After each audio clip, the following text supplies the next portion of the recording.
This clip is brought to you by SaveWithConrad.com.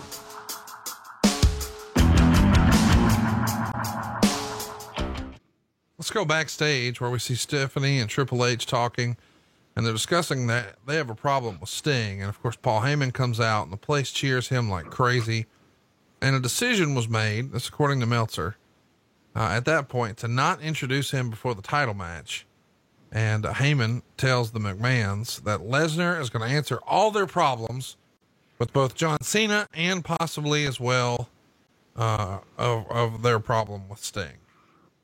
Next up, we've got Jimmy and Jey Uso. They're going to be wrestling The Miz and Damian Sandow. They go 9 minutes and 20 seconds. This is for the tag titles. It gets 3 stars in the Observer, and Meltzer would say the crowd went crazy for Mizdow.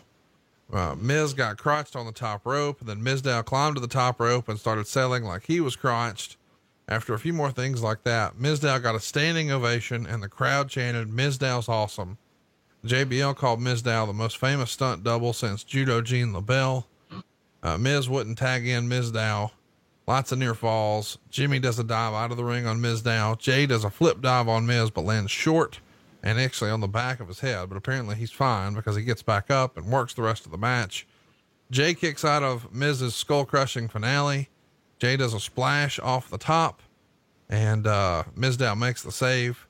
Mizdow does the skull crushing finale on Jay, but Miz tries to steal the pin and Jay kicks out.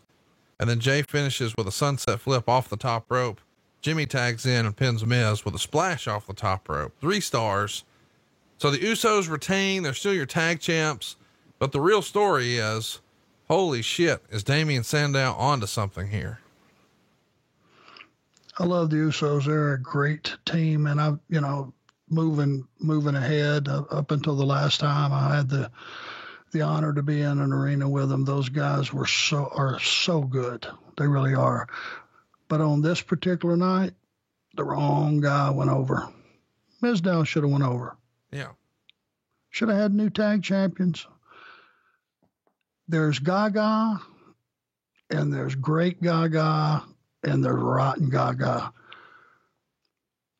Being a old school guy, anything that I've, in the past I looked at as making fun of the business or demeaning the business, I was a huge proponent against that. I've changed my thinking a little bit. I've tried to evolve. I've tried to look at the entertainment factor involved, i.e.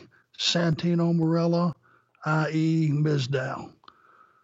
Those guys were phenomenal. And on this given night, they were all over Mizdow and everywhere he went because he did such a phenomenal job. He's out there on the floor having a match with himself, with the Invisible Man. You got to appreciate that. Had those guys won the tag titles, you could have went any number of directions with them on that particular night. But again, it's like things seem to start to flame up that weren't necessarily planned on by the office. And other than going, oh, God almighty, what a gift.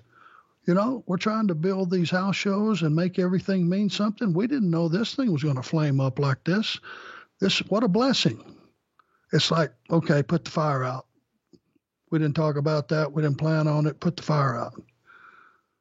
That's the perception that a lot of guys that are pretty smart in the back, the producers, ask Fit Finley or Jamie Noble or Mike Rotundo or any of those guys, Devon Dudley, who's got a lot of experience. Ask those guys, sometimes do you feel like no matter what you do, things just don't have a chance unless they came from the creative first?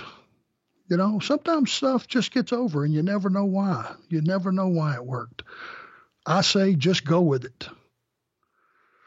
This was one of those situations. You had the wrong guys go over, wouldn't have hurt the Usos, but it would have sure flamed up that deal with Mizdow and Miz, in my opinion.